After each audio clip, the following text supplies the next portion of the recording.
오늘 본문 사도행전 3장은 베드로와 요한의 이적 그리고 베드로의 설교가 주된 내용입니다. 오늘 본문 첫째 부분은 베드로와 요한의 이적 이야기입니다. 1절은 제9시 기도 시간이라고 알려주는데 경건한 유대인들은 시간을 정해 기도하는 습관을 가지고 있었습니다. 그런 기도 시간에 성전에 올라가던 두 사람의 앞에 날때부터 안전뱅이, 즉 하반신 장애인을 성전 미문에 내려놓았습니다. 그 이유를 보면 성전에 들어가는 사람들에게 구걸하기 위하여 날마다 미문에 두었다는 것입니다. 그 장애인은 베드로와 요한에게도 구걸했습니다. 4절을 보면 베드로와 요한이 그를 주목하여 우리를 보라고 말하였습니다. 그 장애인은 무엇을 얻을까 하여 바라보았습니다. 6절을 보면 베드로가 이르되 은과 금은 내게 없다고 말합니다. 하지만 베드로는 자신에게 있는 것을 주겠다고 말합니다. 그러면서 나사렛 예수 그리스도의 이름으로 일어나 걸으라 라고 말했습니다. 베드로가 예수 그리스도의 이름을 부르며 그 하반신 장애인의 오른손을 잡아 일으켰을 때 그 장애인의 발과 발목이 힘을 내어 순식간에 뛰었습니다. 하반신 장애인은 아무것도 할 수 없던 존재라고 여겨집니다. 그런 그가 예수 그리스도의 이름으로 치유되었습니다. 예수 그리스도의 이름에는 능력이 있다는 사실을 믿으며 나아가길 소망합니다. 오늘 본문 둘째 부분은 베드로의 설교입니다. 11절은 치유받았던 장애인이 베드로와 요한을 붙잡았다고 언급합니다. 베드로와 요한을 붙잡고 있는 사람이 하반신 장애를 가진 구걸인이었다는 것을 알던 사람들은 크게 놀랐습니다. 그리고 그들은 이 일이 어떻게 된 것인지 자초지종을 듣기를 원했습니다. 그래서 모두 달려나가 솔로몬의 행각에 모였습니다. 성전 미문에서 발생한 사건은 이제 성전 바깥들의 솔로몬 행각에 모인 사람들에게 알려지게 됩니다. 그곳에서 베드로는 왜 이 일을 놀랍게 여기냐고 물었습니다. 무엇보다 베드로는 하반신 장애인을 고친 것이 베드로와 요한 개인의 권능과 경건으로 된 것처럼 여기지 말라고 분명히 경고합니다. 왜냐하면 이 기적은 나사렛 예수 그리스도의 이름으로 된 사건이라는 사실을 베드로가 누구보다 잘 알고 있었기 때문입니다. 베드로는 하나님이 예수님을 영화롭게 하셨다고 담대히 선포합니다.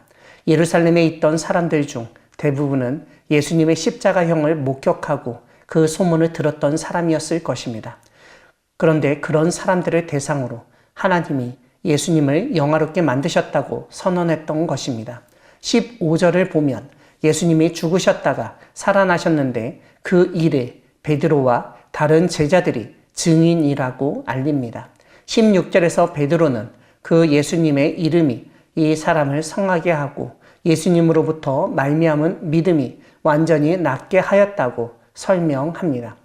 여기서 주목할 점은 고침받는 당사자가 나사렛 예수의 이름을 믿고 안 믿고 보다는 예수님의 이름을 증거하는 사람의 믿음이 중요하다는 점입니다.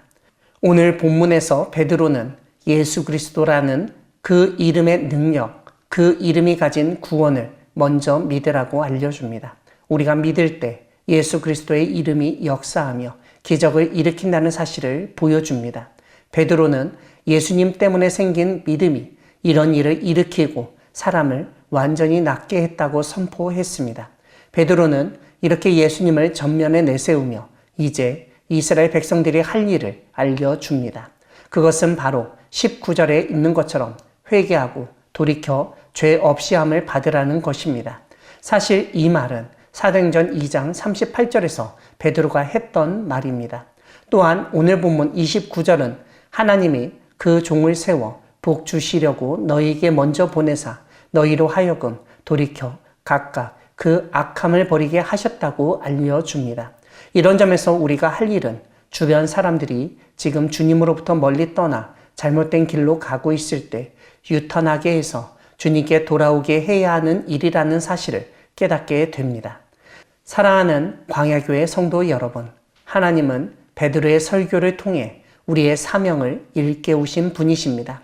우리는 사람들로 하여금 복음을 믿고 회개하여 구원을 얻게 해야 할 사명을 가진 사람들입니다.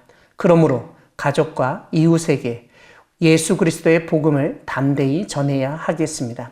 예수 그리스도 앞으로 나오지 않으면 어떤 사람에게도 희망이 없습니다.